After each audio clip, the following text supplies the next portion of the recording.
नमस्कार, मी अनोर मोहिते. मित्रांनो, चॅनलवरती स्वागत आहे. तर मित्रांनो, आज संजय राऊत यांनी म्हणजे सामना जे पत्रकार आहे या वृत्तपत्राला मुलाखत देताना संजय राऊत यांनी उद्धव ठाकरेंना प्रश्न विचारले आणि शिवसेनेचा सामना हे स्वतःचं वृत्तपत्र आहे, वर्तमानपत्र आहे, त्यावरती मुलाखत घेतली संजय राऊत यांनी उद्धव ठाकरेंची. तर संजय राऊतांनी उद्धव ठाकरेंना काय काय प्रश्न विचारले होते आणि उद्धव ठाकरे यांनी त्यावरती कशा पद्धतीने आपली प्रतिक्रिया दिली, उत्तर दिलं, हे या व्हिडिओच्या माध्यमातून जाणून घेणार आहोत. नमस्कार, मी अनोर मोहिते. तुम्ही जर चॅनलवर नवीन असाल तर नक्की सबस्क्राईब करा. आणि संपूर्ण देशामध्ये जणू युद्धाची परिस्थिती आहे अशा प्रकारचे वातावरण निर्माण झाले आणि त्या महाभारतामध्ये सगळ्यात जास्त लक्ष कुठल्या राज्याकडे असेल तर ते महाराष्ट्राकडे आहे. आणि महाराष्ट्रात खास करून शिवसेनेचे पक्षप्रमुख उद्धव ठाकरे आणि त्यांच्या नेतृत्वाखालची शिवसेना ही या महाभारतामध्ये कोणती भूमिका बजावणार आहे याकडे संपूर्ण देशाचं लक्ष लागलं आहे. धनुष्यबाण ते मशाल हे जे सूचन त्याचा या निवडणुकीमध्ये काय परिणाम आपल्याला?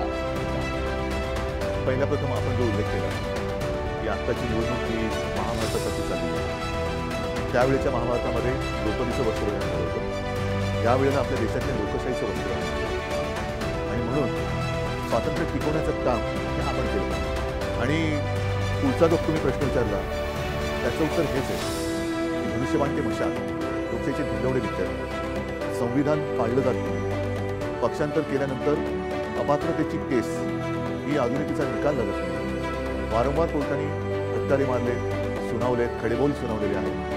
म्हणजेच काय, जे मी म्हटलं की लोकशाहीचं वस्त्रहरण चाललं आणि त्याच्यावरती कडी म्हणजे अजून याचा निर्णय आलेला नाही. सर्वोच्च न्यायालयात आपल्याला न्याय मिळणार त्याची मला खात्री आहे, कारण तसं घटनेमध्ये नमूद आहे परिशिष्ट 10. सर्वोच्च न्यायालयाचा निकाल बाकी असताना पंतप्रधान आपल्या शिवसेनेला म्हणजे माझ्या शिवसेनेला, जी शिवसेना बाळासाहेबांनी स्थापन केली, तिचं नाव माझ्या आजोबांनी केलं, तिला नकली सेना म्हणतात. ह्याचा अर्थ उघड आहे की निवडणूक आयोग हा त्यांचा नोकर आहे. लवादानी सुद्धा ते म्हणतील तसंच काम केलेलं आहे. आता सर्वोच्च न्यायालयाने सुद्धा आम्हाला हे चिन्ह किंवा नाव येऊ नये असा अप्रत्यक्ष दबाव हे आपले प्रधानमंत्री सर्वोच्च न्यायालयावरती आणतात की काय असा प्रश्न. संजय राऊत यांनी उद्धव ठाकरे यांना पहिला प्रश्न विचारला की देशामध्ये ज्या पद्धतीने निवडणुका चालू आहेत त्या निवडणुकीवरती महाराष्ट्र हे देशातील सर्वात महत्त्वाचं स्थान म्हणून ओळखलं जातं आणि या स्थानावरती सर्व देशातील लोकांचं, सर्व राज्यातील लोकांचं लक्ष आहे, कारण महाराष्ट्र हे सर्वात जास्त मतदार आणि जे मतदार आणि जे इलेक्शनमध्ये जे आमदार खासदार निवडून येतात त्यावरती सर्व देशाचं राजकारण अवलंबून असतं. कारण महाराष्ट्र म्हणजे मुंबई महाराष्ट्राची राजधानी ही देशाची सुद्धा आर्थिक राजधानी आहे. यामुळेच सर्व देशाचं लक्ष महाराष्ट्रावर लागलेलं असतं किंवा मुंबईच्या इलेक्शनवर लागलेलं असतं. तर तुमचं यावर काय मत आहे असं उद्धव ठाकरेंना संजय राऊत यांनी प्रश्न विचारला की शिवसेनेचा धनुष्यबाण तर शिवसेनेची मशाल इथपर्यंत आपला प्रवास कसा आहे आणि या प्रवासामध्ये महाभारत ज्या पद्धतीने घडलं होतं तशाच पद्धतीने आपल्याला घडलेलं पाहायला भेटतं आहे. ज्या पद्धतीनं शिवसेनेचं धनुष्यबाण शिंदेंना देऊन ज्या पद्धतीनं तुम्ही आता मशाल चिन्ह तुमच्या हातात आले, निवडणूक आयोगाने ज्या पद्धतीने काम केलं आहे त्यावर किंवा या लोकशाहीच्यामध्ये जे संविधानाचे धिंडवडे उडवले जातात त्यावर तुमचं काय मत असं प्रश्न विचारला असता उद्धव ठाकरे यांनी उत्तर दिलं की ज्या पद्धतीनं शिवसेनेचं धनुष्यबाण हे शिंदे गटाला दिलं तशाच पद्धतीनं ज्या पद्धतीनं निवडणूक आयोगाने जी किंवा न्यायालयानं निर्णय देण्याच्या आधी यांनी जे धनुष्यबाण हे शिंदे गटाला दिलं आहे ते खरोखरच लोकशाहीची मान्य नाही. आणि ज्या पद्धतीनं तुम्ही सांगताय महाभारत घडलं ते खरोखरच असं आहे की ज्या ज्यावेळी महाभारतामध्ये अशा प्रकारचं संकट आलं तेव्हा तर उद्धव ठाकरे यांनी सांगितलं ज्या पद्धतीनं देशामध्ये पंतप्रधान नरेंद्र मोदी आले तेव्हापासून त्यांनी 2 वेळा माझं सहकार्य घेतलं शिवसेनेचं आणि तेव्हापासून ते शिवसेनेवर होतं. आणि आत्ता जेव्हा ज्या पद्धतीने त्यांनी जे शिवसेनेवर वाद केला ते खरोखरच एक निंदनीय आहे. त्यासाठीच आम्ही मैदानात उतरलो आहोत असं उद्धव ठाकरे यांनी सांगितलं. पुढे उद्धव ठाकरे काय म्हणतायत, मी जो मगाशी उल्लेख केला महाभारताचा, हे महाभारत सुरू आहे या देशामध्ये. महाभारताचा लढा हा धर्मासाठी झाला, सत्यासाठी झाला. आणि महाभारतामध्ये 2 प्रमुख पात्रांवर नेहमी चर्चा होते. कृष्ण आहे पण अर्जुन आणि अभिमन्यू. विरोधक असं म्हणतात की उद्धव ठाकरे यांचा अभिमन्यू झाला. अभिमन्यू बरोबर आहे, पण अभिमन्यू शूर होता, तो भेकड नव्हता. आज हे जे काय ईडी, इन्कम टॅक्स, सीबीआयच्या माध्यमातून चक्रव्यूह टाकतायत ही भेकड लोक आहेत. ह्यांना अभिमन्यूसारखं धैर्य नाही आहे लढायचं. तो चक्रव्यूहात घुसला होता. हे बाहेरच्या बाहेर भाडोत्री लोकांना एकमेकात लढवत आहेत. म्हणजे शिवसेना फोडली आणि शिवसेनेमध्येच मारामारी लावण्याचा प्रयत्न केला. राष्ट्रवादी फोडली म्हणजे कुटुंब फोडत आहेत, कुटुंबात कलह लावत आहेत. पक्षामध्ये भांडणं लावत आहेत. हे तर सगळं कौरवांचंच काम आहे की कौरव नीती जी आहे ती कौरव नीती शेवटी राहणार आहे. कारण कौरव त्यावेळेला 100 होते, पांडव 5च होते, पण 5 पांडवांनी 100 कौरवांवरती मात केली होती. तर संजय राऊत यांनी विचारलं की तुम्ही जेव्हा राजकारण जे महाभारत चाललं होतं ज्या पद्धतीनं ते जसं सत्यासाठी चाललं त्याच पद्धतीनं आता सुद्धा आपल्याला या लोकशाहीमध्ये निवडणूक होते त्यामध्ये आपल्याला पाहायला भेटतं. तर तुम्हाला अभिमन्यू म्हटलं गेलं तर तुम्हाला त्यावर काय मत आहे? तर ते असं म्हणतात की खरोखरच ज्या पद्धतीनं महाभारत घडलं त्यावेळी ज्या पद्धतीनं महाभारत घडलं तेव्हा त्यांच्या बाजून कृष्ण होता, म्हणजे तशाच पद्धतीनं आपण हे महाभारत घडत आहे त्याच्या विरुद्ध जो 5 पांडव होते त्यावेळी लढले तशाच पद्धतीने आपल्याला लढण्याची गरज आहे असं उद्धव ठाकरे यांनी म्हटलं आहे.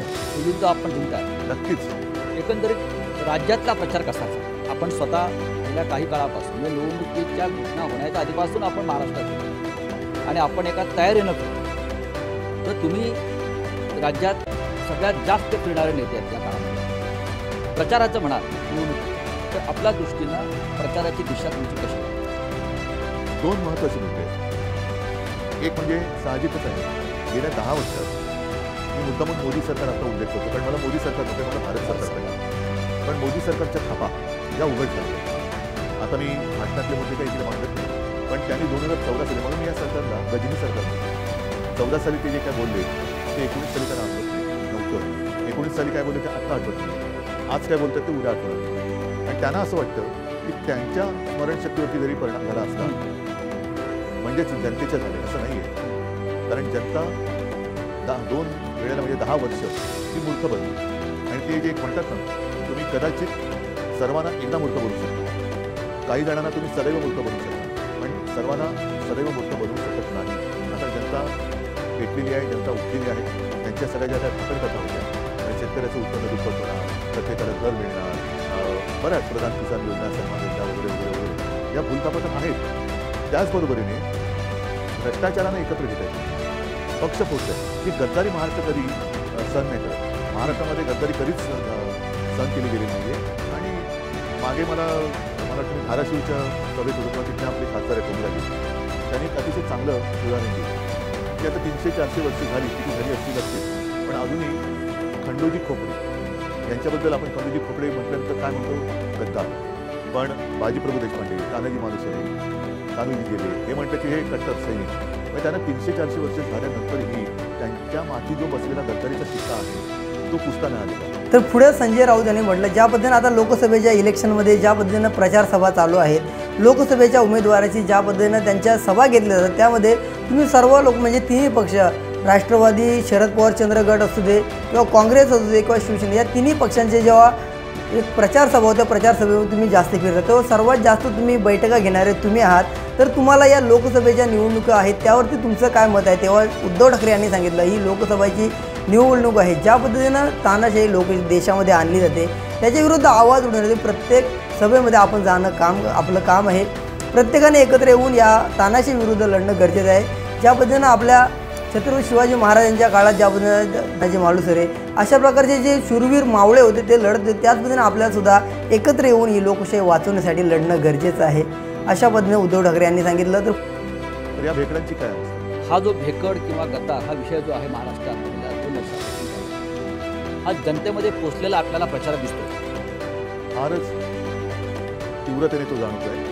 आणि तुम्ही मगाशी जो उल्लेख केला माझ्या छातीवरती मशाल आहे, जनतेच्या हृदयात मशाल आहे. कारण ती एक आग आहे आता आपल्याबरोबर झालेला विश्वासघात. कारण बघा तुम्ही 14 आणि 19ला प्रधानमंत्रीपदी मोदी जे पोहोचले त्याच्यात महाराष्ट्राचा सिंहाचा होता. 40पेक्षा अधिक खासदार हे एकट्या महाराष्ट्राने निवडून गेले. आणि महाराष्ट्राने एवढं भरभरून गेल्यानंतरही तुम्ही केवळ शिवसेनेची नाही गद्दारी केली, तुम्ही महाराष्ट्राचा घात केला. कारण एकतर शिवसेना ही मराठी अस्मिता जपणारी आहे, हिंदुत्वाचा जागर करणारी आहेच. तर उद्धव ठाकरेंना संजय राऊत यांनी विचारलं की ज्या महाराष्ट्रामधला जो विकास आहे खरोखर देशामधला विकास ज्या पद्धतीनं नरेंद्र मोदी प्रधानमंत्री झाल्यावर त्यापासून त्यांनी जी आश्वासन दिली होती, जी आव्हानं दिली होती त्या कुठेही पुरी करताना दिसत नाही. त्यावर तुमचं या लोकशाहीमध्ये किंवा या देशामध्ये चाललेल्या या सर्व राजकारणावरती काय मत आहे? तर उत्तर देताना उद्धव ठाकरे यांनी सांगितलं ज्या पद्धतीनं लोकांना आश्वासनं किंवा आमिष दाखवली होती ते कुठेही पूर्ण करताना दिसत नाहीत किंवा फक्त लोकांना जी आश्वासनं ती पूर्ण करत नाही यावरती फक्त आता लोक हे सर्व आश्वासनं किंवा ज्यांनी आमिषे दाखवली होती सर्व लोकांना आता माहीत आहे. आता लोक चांगलं त्याचं त्यांना उत्तर या लोकसभेच्या निवडणुकीतून देतील असं उद्धव ठाकरे यांनी सांगितलं. तर पुढे त्यांनी एवढं सुद्धा सांगितलं की ज्या पद्धतीनं नरेंद्र मोदी जेव्हा पंतप्रधान झाले तेव्हा आपल्या महाराष्ट्रातून 40पेक्षा जास्त खासदार त्यांना निवडून त्यांनी सहकार्य केलं होतं. म्हणजे नरेंद्र मोदी यांना प्रधानमंत्री बनण्यास महाराष्ट्राचं सर्वात जास्त स्थान आहे किंवा महाराष्ट्राचं सर्वात जास्त सहकार्य नरेंद्र मोदी यांना प्रधानमंत्री होण्यास सहकार्य आहे. तर आता जनता शहाणी झाली आहे. त्यांना सर्व माहिती आहे की ज्या पद्धतीने ही आश्वासनं दिली होती ती पूर्ण करण्यात आली नाही. तर योग्य पद्धतीने उत्तर देतील असं उद्धव ठाकरे यांनी सांगितलं. असं उद्धव ठाकरे मुलाखतीत म्हणाले. त्याचबरोबरीने महाराष्ट्राचा खात एवढ्यासाठी म्हणतो कारण महाराष्ट्रातले अनेक उद्योगधंदे मोदीजीने आपल्या गावी म्हणजे गुजरातला नेले. महाराष्ट्रात येणारे उद्योगधंदे हे गुजरातला नेले. मुंबईतला हिरेबाजार नेला, आर्थिक केंद्र नेलं, मेडिकल डिव्हाइस पार्क नेला, बल्क ड्रग पार्क नेला, ह्या वेदांता फॉक्सकॉन तिकडे नेला होता.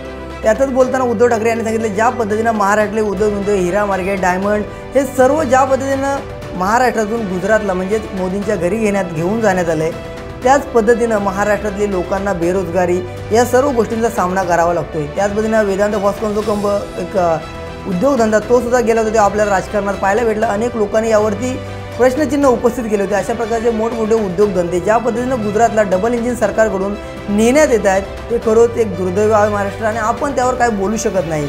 म्हणजेच आपलं सरकार नाही म्हणून आपण त्यावर काय बोलू शकत नाही. तरी पण आपण प्रश्न विचारण्याचा प्रयत्न करतो. हे सर्व महाराष्ट्रातल्या जनतेला माहीत आहे. तर येणाऱ्या निवडणुकीत हे सर्व महाराष्ट्र त्यांना सर्व दाखवून देईल असं उद्धव ठाकरे यांनी म्हटलं. पण हे सर्व आपण पाहत बसलो मोदी किंवा शहा किंवा त्यांचं सरकार महाराष्ट्रातलं आणि देशातलं हे सर्व महाराष्ट्रातून ओरडून येत असताना आपण सगळे हे फक्त आपण त्याच्यावर बोललो किंवा चर्चा केली. आपण हे थांबवण्याचा अजिबात प्रयत्न केला नाही. याचं कारण जोपर्यंत मी मुख्यमंत्री होतो तोपर्यंत त्यांची दिशा नव्हती. यातला एकही प्रकल्प त्यावेळी त्यांनी मिळू शकले नव्हते. आता मात्र त्यांनी गद्दारी केल्यानंतर डबल इंजिन आहे ना, म्हणजे उद्योग पळवायला डबल इंजिन सरकार लागल्यानंतर हे डबल इंजिनाने ज्या वेगाने जे उद्योगधंदे पळवले आपल्या हातात आता सत्ता नाही आणि महाराष्ट्रामध्ये बेकारी वाढते, बेरोजगारी वाढते, सगळं काही वाढते. हा जो एक राग आहे की आम्ही तुम्हाला दिलं होतं. आज जसे मोदी संपूर्ण राज्यभर फिरत आहेत, आता मला वाटतं ते कुठल्या तरी गल्लीमध्ये किंवा गोळ्यामध्ये रोड शो सुद्धा करतील आणि त्यांनी करावा. महाराष्ट्र कसा आहे, महाराष्ट्राचं आक्रोश आणि महाराष्ट्राचा संताप हा त्यांनी अनुभवला पाहिजे. महाराष्ट्राचं प्रेम आणि आशीर्वाद त्यांना 10 वर्ष मिळाले. आता महाराष्ट्राचा शाप काय असतो हा मोदीजीने अनुभवला. तर संजय राऊत यांनी म्हटलं की महाराष्ट्रातून ज्या पद्धतीने उद्योगधंदे गुजरातला घेऊन जाण्यात आलं तेव्हा महाराष्ट्रातले हे उद्योगधंदे जेव्हा घेऊन जाते तेव्हा आपण काही त्यावर बोलू शकत नाही किंवा अडवण्यात पुढं प्रयत्न केला नाही. यावर उद्धव ठाकरे यांनी म्हटलं की ज्या पद्धतीनं आपलं सरकार होतं तेव्हा एकही पद्धतीचा गुजरातला उद्योग गेला नाही, परंतु ज्या पद्धतीने हे डबल इंजिन सरकार आलं तेव्हा महाराष्ट्रातील उद्योगधंदे हे गुजरातला घेऊन जाण्यात आले. आणि हा एवढा स्पीड त्यांचा जास्त आहे कारण डबल इंजिन सरकार आहे. ते उद्योग जे आहेत ज्या स्पीडने गुजरातला पोहोचवले जात आहेत त्याला कुठेही आपण विरोध करू शकतो कारण आपलं सरकार नाही आहे तरीसुद्धा आपण प्रश्न विचारण्याचा प्रयत्न केला. म्हणूनच ज्या पद्धतीनं महाराष्ट्रातील लोकांचा जो राग आहे 10 वर्षात जो नरेंद्र मोदी यांना महाराष्ट्रातल्या लोकांचा आशीर्वाद होता तर आता नरेंद्र मोदींनी प्रत्येक गल्लीतून फिरावं मग त्यांना कळेल की महाराष्ट्रातल्या लोकांचा आशीर्वाद आणि महाराष्ट्रातल्या लोकांचा राग किती आहे त्यांच्यावरती हे त्यांना गल्ली बोलत फिरलं की त्यांना कळून येईल. आपण मगाशी महाराष्ट्रातून अनेक उद्योग व्यापार व्यवसाय हे गुजरातला ओढून नेण्याचा उल्लेख केला. यापूर्वी महाराष्ट्रातून असं काही घडलं नाही. प्रत्येक सरकार काँग्रेसचं असेल किंवा अन्य पक्षाचं असेल मुख्यमंत्र्यांनी हे रोखण्याचा प्रयत्न केला आणि शिवसेनेची स्थापना मुळात त्यासाठी झालेली आहे की महाराष्ट्राच्या हिताचं रक्षण, मराठी माणसाचा स्वाभिमान, हिंदुत्व नंतरात. पण आज आम्हीच खरी शिवसेना असं म्हणणारे जे लोक राज्यकर्ते आहेत. त्यानंतर पुढे संजय राऊत यांनी प्रश्न विचारला की ज्या पद्धतीनं महाराष्ट्रातले उद्योगधंदे गुजरातला घेऊन जात आहेत त्यामुळेच आपल्या महाराष्ट्रामध्ये बेरोजगारी वाढते. बेरोजगारी वाढते म्हणजे आपले तरुण आहेत ते दिवसेंदिवस बेरोजगार होत आहेत. त्यानंतर देशातल्या ज्या कालखंड आहे जो 10 वर्षाचा त्या कालखंडामध्ये ज्या पद्धतीनं बेरोजगारी वाढली उद्योगधंदे महाराष्ट्रातले गुजरातला घेऊन जाण्यात आले. ज्या पद्धतीने मणिपूर जळतं जे मणिपूर आहे ज्यामध्ये जातीय दंगे झाले, ज्यामध्ये मणिपूरमध्ये आगी लावणं अनेक प्रकारच्या घटना घडल्या, एका महिलेचं लग्न धिंड काढण्यात आलं. अशा प्रकारचं घटना होत असताना सुद्धा नरेंद्र मोदी मणिपूरवर काही बोलायला तयार नाही किंवा मणिपूरमध्ये 1 वर्ष झालं तरीसुद्धा गेले नाही. अजून तिकडे काही ठिकाणी अशा प्रकारचं कृत्य होताना किंवा जाळपोळ होताना पाहायला भेटतं आहे. तसंच ज्या पद्धतीनं जम्मू काश्मीरमध्ये जे पंडित आहेत त्यांना पूर्ण फिरता येत नाही किंवा जे जम्मू काश्मीरमध्ये जे पंडित आहेत त्या पंडितांनासुद्धा फ्रीमध्ये किंवा एकदम निर्भीडपणे फिरता येत नाही. त्यावर नरेंद्र मोदी काहीच बोलायला तयार नाही कारण ज्या पद्धतीने 10 वर्षात त्यांनी विकास केला म्हणताय, जे 370 कलम हटवलं असं म्हणतात, परंतु ज्या पद्धतीने ही खरोखरच या सुविधा त्यांना भेटणं गरजेचं होतं, त्या भेटत नाहीत. यावरती जनता त्यांना या लोकसभेमध्ये आपला जो राग आहे तो या मतदानातून देईल असं उद्धव ठाकरे यांनी म्हटलं. पण या तिसरा टप्पा सुरू असताना देशामध्ये अशा प्रकारच्या घडामोडी घडत आहेत त्या चिंताजनक.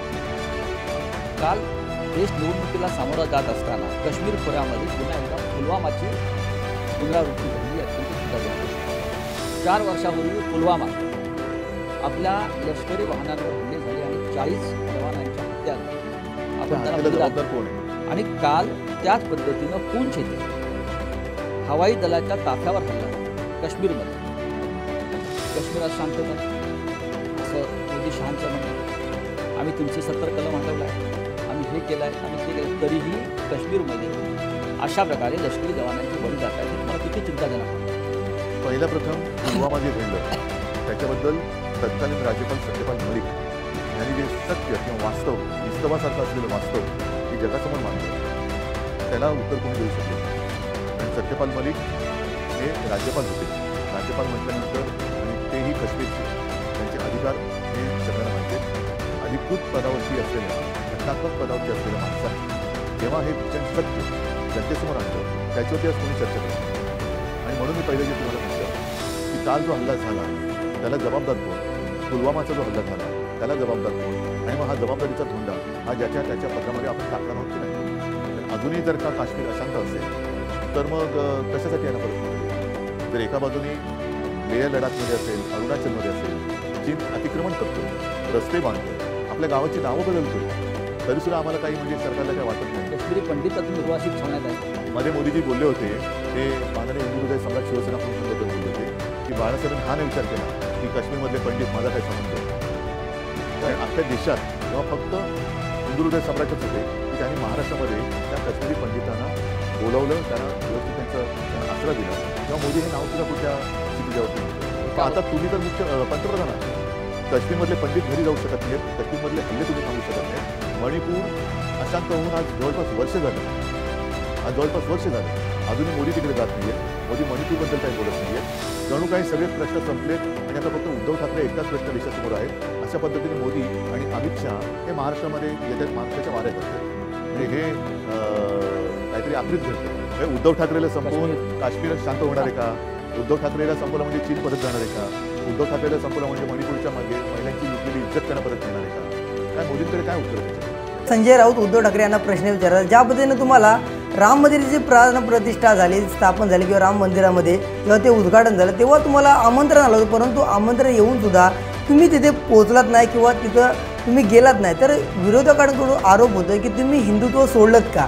तर यावरती तुमचं काय मत आहे? किंवा विरोधकांकडून ज्या पद्धतीनं आरोप केले जातात की ज्या पद्धतीने यांना आमंत्रण किंवा निमंत्रण असून सुद्धा हे पोहोचले नाही तिथपर्यंत, याचा अर्थ यांनी हिंदुत्व सोडलं आहे. परंतु उद्धव ठाकरे यांनी याच्यावर उत्तर देताना सांगितलं की मी जेव्हा मुख्यमंत्री झालो त्याच्या आधीसुद्धा, जेव्हा मुख्यमंत्री नव्हतो किंवा तिथं राम मंदिर नव्हतं तेव्हासुद्धा मी अयोध्येत गेलो होतो, रामाचं दर्शन घेऊन तिथून आलो होतो मी. आणि नंतर पुन्हा एकदा मी मुख्यमंत्री झालो तेव्हासुद्धा अयोध्येला गेलो होतो. आणि एक महत्त्वाची गोष्ट म्हणजे की ज्या पद्धतीने मी मुख्यमंत्री झाल्यानंतर अयोध्येला गेलो तेव्हा आपल्या महाराष्ट्रामध्ये जे छत्रपती शिवाजी महाराज यांची जन्मभूमी आहे तिथूनच काही छोटीशी मुठभर माती मी घेऊन तिथे गेलो होतो आणि ते माझं सौभाग्य म्हणेन असं मी सांगतो. आणि त्याच पद्धतीनं विरोधकांनी सुद्धा लक्षात ठेवावं, खरोखरच हा जो BJPचा राम आहे किंवा भाजपचा जो राम, तो राम फक्त हिंदुत्वासाठी नाही तर सर्व लोकांचा होता राम, अशा पद्धतीने झालं. त्याच पद्धतीनं नरेंद्र मोदी ज्या पद्धतीने काळाराम मंदिराला आले होते त्यावर सुद्धा त्यांनी सांगितलं की मी सुद्धा 22 तारखेला काळाराम मंदिरात गेलो होतो, तेव्हा तिथे सुद्धा ज्या पद्धतीने साफसफाई होते, कशी होते यासाठी पाहण्यासाठी नरेंद्र मोदी तिथे आले होते. परंतु ज्या पद्धतीनं हे राम भाजपचा आहे, तो भाजपचा राम म्हणजे हिंदुत्व नाही तर म्हणजे काय? तर हे काळाराम मंदिर आहे, तिथं डॉक्टर बाबासाहेब आंबेडकर यांनी सुद्धा तिथे आपल्याला जाण्याचा हक्क असावा, आम्ही सुद्धा हिंदू आहोत किंवा आम्हाला तिथं जावं लागेल किंवा जाण्याचा अधिकार आहे, यासाठी त्यांनी एक आंदोलन केलं होतं. ज्या दिवशी तिथे आपला हक्क मिळावा यासाठी त्यांनी हे आंदोलन केलं होतं असं सुद्धा उद्धव ठाकरे यांनी ठामपणे सांगितलं. आणि मोदीसुद्धा तिथे साफसफाई होते की नाही, कशा पद्धतीनं होती जाते किंवा केली जाते, निगा राखली जाते की नाही, हे पाहायला नरेंद्र मोदी तिथे आले होते असं उद्धव ठाकरे यांनी सांगितलं मुलाखतीमध्ये. तर उद्धव ठाकरेंनी ही मुलाखत दिली, त्यामध्ये अनेक प्रकारच्या मुद्द्यांना त्यांनी उत्तर दिलं. तर पुढे काय बोलले उद्धव ठाकरे आणि संजय राऊत यांनी काय प्रश्न विचारला ऐका. लोकसभा निवडणुकीआधी राम मंदिराचा प्राणप्रतिष्ठा सोहळा पार पडला. मोदी टीका करतात किंवा अमित शहा टीका करतात की उद्धव ठाकरे त्या प्राण प्रतिष्ठा सोहळ्यासाठी उपस्थित राहिले नाही. शंकराचार्य का नव्हते? शंकराचार्यांना का बोलवलं? त्याचं कारण असं आहे की उद्धव ठाकरे यांनी हिंदुत्व सोडलं. ते प्राण प्रतिष्ठा सोहळ्यास अयोध्येत हजर राहिले नाही. हे वारंवार ते महाराष्ट्रात येऊन सांगतात तुमची कृती ही हिंदुत्व विरोधी आहे. मी कुठे होतो त्या दिवशी? मी अयोध्येला गेलो नाही, कारण मला काय मानपान याची आवश्यकता नाही आहे. मोदी जेव्हा गेले नव्हते आणि हा विषय थंडबस्त्यात पडला होता, साधारण 2018 नोव्हेंबरचा काळ होता. आपणही सोबत होतो. मी शिवसैनिकांना घेऊन राम मंदिरात गेलो होतो, अयोध्येला गेलो होतो. तेव्हा मंदिर नव्हतं.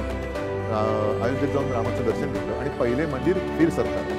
त्याच्यानंतर योगायोग असेल काही असेल, मी तिथे जाताना शिवजन्मभूमीची एक बोटभर माती घेऊन राम जन्मभूमीला गेलो. एक वर्षभरामध्ये म्हणजे पुढच्या नोव्हेंबरमध्ये राम जन्मभूमीच्या राम मंदिराच्या बाजूने सर्वोच्च न्यायालयाचा निकालही लागला आणि योगायोग असेल त्याच पुढच्या महिन्यात माझ्या ठाणेमध्ये नसताना मी मुख्यमंत्री झाल्यानंतर सुद्धा परत गेलो. मी मुख्यमंत्री झाल्यानंतरही गेलो होतो. आणि जेव्हा हे राम मंदिराचं त्यांनी तिकडे सगळं जे काही केलं, शंकराचार्यांनी त्याच्यावरती टीका केली. आणि मी सुद्धा असं म्हटलं की तुम्ही शंकराचार्यांना एक मान सन्मान देऊन बोलायला पाहिजे. तुमच्या आजूबाजूला शंकराचार्य नव्हते, पण भ्रष्टाचारी सगळे होते. आणि 22 तारखेला तुम्हाला सर्वांना माहिती तुम्ही स्वतः होता की काळाराम मंदिरात गेलो होतो, जिथे आम्ही जातो म्हटल्यानंतर स्वतः मोदीजी गेले होते आणि साफसफाई कशी व्यवस्थित होते की नाही बघून आले होते. त्या काळाराम मंदिराचं एक वेगळं वैशिष्ट्य आहे. या काळाराम मंदिरासाठी महामानव डॉक्टर बाबासाहेब आंबेडकरांनी संघर्ष केला. कारण हा राम माझा सुद्धा आहे. हा राम कोणाची मक्तेदारी नाही. आज जी भाजपाची मक्तेदारी होते आहे, म्हणूनच मी नारा दिला होता की भाजप मुक्त राम मला पाहिजे. आणि तसाच त्यावेळेला हे जे सगळे मुद्दामून त्यांना मी शब्द वापरतो, भुरसटलेले गोमूत्र झाले, त्या विचाराची जी लोकं तेव्हा होती, त्यांच्या विरुद्ध डॉक्टर बाबासाहेब आंबेडकरांनी लढा दिला होता की हा राम माझा आहे, माझा सुद्धा आहे आणि राम मंदिरात जाण्याचा अधिकार माझा सुद्धा आहे. तेव्हा त्यांना जे अडवत होते तेच आता माझ्यावरती टीका करतात. आणि त्या काळाराम मंदिरामध्ये मी जाऊन तिथे गोदावरीची पण आरती केली आणि राम मंदिर होतं त्याचं मी स्वागत केलं. मात्र राम मंदिर हे सर्वोच्च न्यायालयाच्या निकालामुळे झालं. पुढे संजय राऊत यांनी प्रश्न विचारला की तुम्ही काँग्रेसबरोबर आणि राष्ट्रवादीबरोबर आहात, तर तुम्हाला विरोधक म्हणतात की तुम्ही औरंगजेबाचे वारसदार किंवा त्यांच्या विचाराचे आहात, यावर तुमचं काय मत? त्यावरती उद्धव ठाकरे यांनी सांगितलं आम्ही औरंगजेबाचे वारसदार नाही, कारण आम्ही ज्या पद्धतीने विकासावर मतं मागतो किंवा विकासाची भूमिका मांडतो, परंतु त्या पद्धतीनं आम्ही आमचे हिंदुत्व आमच्याकडे आहे. कारण ज्या पद्धतीनं भाजप हे पेरतं बीज, त्याच पद्धतीनं नरेंद्र मोदी जे पाकिस्तानला केक कापण्यासाठी गेले तशा पद्धतीने त्यांच्यासारखं हिंदुत्व आमचं नाही. कारण ते ज्या पद्धतीनं असं आमच्यावर आरोप करतात की औरंगजेब हा गुजरातमध्ये जन्माला आला होता, परंतु तो सत्तेच्या लाभापोटी सत्तेसाठी दिल्लीमध्ये म्हणजेच आग्र्याला गेला होता आणि त्याच पद्धतीने नरेंद्र मोदीसुद्धा आग्र्याला गेले. त्यावेळीसुद्धा औरंगजेबाने अनेक सभा केल्या असतील, तशाच पद्धतीनं आता रोड शोसुद्धा केले असतील, तसेच आता नरेंद्र मोदीसुद्धा करतील. परंतु आम्ही त्यांचे वंशज नाही, परंतु ज्या मराठ्याने औरंगजेबाला हरवलं, पुन्हा कधी दिल्ली जाऊ दिलं नाही, अशा पद्धतीनं त्याच पद्धतीने नरेंद्र मोदींसुद्धा हे मतदार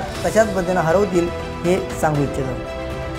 त्यांची अशी भूमिका आहे, ते असं टीका करतात की आपण काँग्रेस आणि राष्ट्रवादी या दोन पक्षांबरोबर आणि त्याच्यामुळे तुम्ही औरंगजेबाच्या विचारांना पुढे चालले आणि तुम्ही औरंगजेब फॅन्स क्लबचे आता मेंबर झाले. हा काय प्रकार? त्यांना वारंवार औरंगजेब आठवतो, कारण त्यांना त्यांचा आवडता केक जो पाकिस्तानात त्यांनी नवाज शरीफच्या वाढदिवसाला जाऊन खाल्ला होता त्याची आठवण येते. पाकिस्तानात जाऊन बिन बुलाए मेहमान हे पाकिस्तानात जाऊन नवाज शरीफचा केक खाणारी लोकं हे मला औरंगजेबाचा फॅन म्हणू शकत नाही. कारण औरंगजेब सुद्धा गुजरातमध्येच जन्माला होता आणि तो जसे हे दिल्लीत गेले तसं औरंगजेब आग्र्यात होता. आणि औरंगजेब सुद्धा महाराष्ट्र जिंकण्यासाठी इकडे 27 वर्ष त्यांनी रोड शो वगैरे केले असतील नसतील कल्पना नाही मला, पण जिंकण्यासाठी इकडे 27 वर्ष बसला होता. पण पुन्हा तो आग्र्याला जाऊ शकतो. कदाचित तेव्हा औरंगजेबाने सुद्धा मोठमोठ्या सभा घेतल्या असतील किंवा रोड शो सुद्धा केले असतील. रोड शो केले होते. माझ्याकडे मोठा लवाजमा घेऊन इथे येत होता ना, हत्ती घोडे पायदळ रोड शोच होता. पण तेव्हाचं महाराष्ट्राचं जे शौर्य आहे, औरंगजेबाच्या तंबूचे कळस कापणारे मराठी आज सुद्धा त्यांचे वंशजात. पण मोदी आणि शहा वारंवार महाराष्ट्रात येतात आणि उद्धव ठाकरे हे त्यांचं पहिला क्रमांकाचं टार्गेट आहे आणि त्यानंतर शरद पवार हे दोन प्रमुख नेते महाराष्ट्राचे, ज्यांनी पुन्हा एकदा महाराष्ट्राची सूत्र आपल्या हातामध्ये घेतली राजकारणाची. पुढे त्यांनी सांगितलं ज्या पद्धतीनं औरंगजेबाच्या नावाखाली इलेक्शनमध्ये ज्या मुद्दे मांडले, तर खरोखर इलेक्शनच्या मुद्द्यामध्ये औरंगजेब महत्त्वाचा आहे का, यावर उद्धव ठाकरे यांनी म्हटलं औरंगजेबाचं हे फक्त नाव घेतात उगाचच, कारण जे 10 वर्षामध्ये यांनी जे काम केलं नाही, ज्या पद्धतीनं हे औरंगजेबाचं नाव घेऊन प्रचार करतात हे खरोखर महत्त्वाचं नाही. ज्या पद्धतीनं नरेंद्र मोदी 10 वर्ष होते त्यांनी विकासाचे मुद्दे लोकांपर्यंत मांडणं गरजेचं होतं, परंतु हे नावासाठी किंवा धर्मासाठी आणि मतदान भेटण्यासाठी औरंगजेबाचं नाव घेतात, विरोधकांवर टीका करतात, परंतु मतदान केलेल्या विकासावर कुठे करताना पाहायला भेटत नाही. तर त्यांनी हे मतदान त्यांनी जो केला होता विकास, त्या विकासावर मागणं गरजेचं आहे असं उद्धव ठाकरे यांनी सांगितलं. तर आता हे रामराम म्हणतात, हे रामराव फक्त आपलं इलेक्शन आणि मतदान घेण्यासाठी, आणि इलेक्शन झाल्यानंतर तेच लोक त्यांच्याकडे गेले तेव्हा त्यांना म्हणतील मारा मारा मारा. म्हणजेच ज्या पद्धतीनं या विरोधकांवरती किंवा विरोधी पक्षांवरती ज्यावरती कारवाई केल्या जातात, अशाच पद्धतीनं शेतकऱ्यांनीसुद्धा आंदोलन केलं. त्या आंदोलनावरती शेतकऱ्यांवरती अश्रूधूर किंवा त्यांना बाहेरचे लोक किंवा नक्षल होते, अशा प्रकारचे अनेक प्रकारची टीका भाजपच्या नेत्यांनी केले होते, ते सुद्धा उद्धव ठाकरे यांनी सांगितलं. तर ह्या अशा सरकारला जेव्हा आपण निवडून देतो तेव्हा त्यांनी त्यांची जागा समजू द्या, म्हणूनच त्यांनी योग्य ते मतदान करणं मतदारांनी गरजेचं आहे. आणि बहुधा मोदी शहांना महाराष्ट्राचं भय वाटतं. मुळात औरंगजेब हे जे विषय आहेत हे प्रचाराचे विषय असू शकतात का इतक्या वर्षानंतर? हेच माझं म्हणणं आहे की तुम्ही 10 वर्ष काय केलं, तुम्हाला अजूनही म्हणजे आता तुम्हाला पराभवाचं भूत समोर दिसायला लागलं, तुम्ही राम राम राम राम राम राम करायला लागला. इतके दिवस म्हणजे निवडणुकीमध्ये राम राम राम राम करायचं आणि निवडून आल्यानंतर लोक गेली का मरा मरा मरा मरा मरा करायचं. शेतकरी आत्महत्या करतायत, त्यांच्याकडे तुम्हाला लक्ष देत आहे. महिला शेतकरी तरी चालेल, 5 वर्षांचं बघू. महिलांवरती अत्याचार झाले तरी चालतील, 5 वर्षांचं बघू. शेतकरी तुम्हीच सांगितलं होतं की आम्ही त्याला हमीभाव देऊ, उत्पन्न दुप्पट करून देऊ, स्वामीनाथन अहवालाप्रमाणे त्याला हमीभाव देऊ, आणि त्याच्यासाठी शेतकरी दिल्लीत यायला निघाले तर तुम्ही त्यांच्यावरती बंदूक होता, त्यांच्यावरती अश्रूधूर सोडता. मग रामराम म्हणायला लागल्यानंतर काय म्हणायला लागलं? त्या शेतकऱ्यांना तुम्ही दहशतवादी समजलं, अर्बन नॅशनल समजलं. आत्ता जे परत तिकडे दिल्लीत चाललेले शेतकरी होते त्यांना तर त्यांचे ते काय ते कार्यवाह वगैरे काय म्हणतात, दत्तात्रय भुजबळ यांनी सांगितलं की शेतकऱ्यांचं आंदोलन म्हणजे अराजक आहे. अशी सगळी जी माणसं आहेत, म्हणून निवडणुकीमध्ये रामाचं नाव राम राम राम, आणि जे निवडून देतील पण निवडून दिल्यानंतर ते जेव्हा तुमच्याकडे येतात त्यांना ते म्हणतात मरा मरा मरा मरा. त्याला ज्या पद्धतीनं नरेंद्र मोदी 10 वर्ष प्रधानमंत्री आहेत, परंतु 10 वर्षामध्ये त्यांनी जो केलेला विकास, त्या विकासावर त्यांनी मतं मागणं गरजेचं होतं, परंतु ते विकासावर मतं मागत नाही. उलट ते जे महत्त्वाचे मुद्दे आहेत त्या मुद्द्यावर न मतं मागता ते हिंदू मुस्लिम किंवा चिकन खातोय विरोधक, चिकन खातोय मटण खातोय, गळ्यातलं मंगळसूत्र, अशा प्रकारच्या मुद्द्यावरती वक्तव्य करतात. पण जे महत्त्वाचे मुद्दे होते, महागाई, बेरोजगारी आणि पेट्रोल डिझेलचे भाव, सोन्याच्या किमती, अशा पद्धतीचं किंवा बेरोजगारी यावरती बोलताना पाहायला भेटत नाही. तर खरोखर नरेंद्र मोदी हे अशा पद्धतीने करतात ते योग्य आहे का? तर हे मुद्दे म्हणजे लोकांना भरकवण्यासाठी आहेत. यावरती नरेंद्र मोदी यांनी मतं मागणं गरजेचं नाही, कारण आता जनता ही शहाणी झाली आहे. ते मतदानातून आपला हक्क बजावून योग्य त्या पद्धतीनं त्यांना त्यांची जागा दाखवून देतील. पुढे उद्धव ठाकरे यांना संजय राऊत यांनी प्रश्न विचारला, भ्रष्टाचारांना आपण स्थान देणार नाही किंवा भ्रष्टाचार विरुद्ध आपण आवाज उठवणार, भ्रष्टाचारांना आम्ही तुरुंगात टाकणार असं मोदींनी सांगितलं होतं. परंतु मोदींनी भ्रष्टाचारांना उलट आसरा दिला. तर खरोखर आता येणाऱ्या काळात पाहावं लागेल नरेंद्र मोदी यांनी भ्रष्टाचाराविरुद्ध जो लढा उठवला तो लढा उठवला होता भ्रष्टाचार, परंतु भ्रष्टाचाराचा लढा नाही, तो उलट भ्रष्टाचारांना आपल्या पक्षात सामील करून घेतलं. अशी नरेंद्र मोदी यांची ही चाल रणनीती लोकांना लक्षात येणाऱ्या निवडणुकीत लोक योग्य पद्धतीने मतदान करून इलेक्शनमध्ये मतदानामध्ये नरेंद्र मोदी यांना योग्य ती जागा दाखवून देतील ही अपेक्षा करूया. या व्हिडिओमध्ये इतिहास तांबोया यांची मुलाखत कशी वाटली या प्रश्नांना उत्तर दिलेली, त्यावर तुमचं काय मत नक्की कमेंट करा. तुमचं लोकशाहीविषयी तुमचं काय मत आहे नक्की कमेंट करा. चॅनलवर नवीन असाल नक्की सबस्क्राईब करा. जय महाराष्ट्र.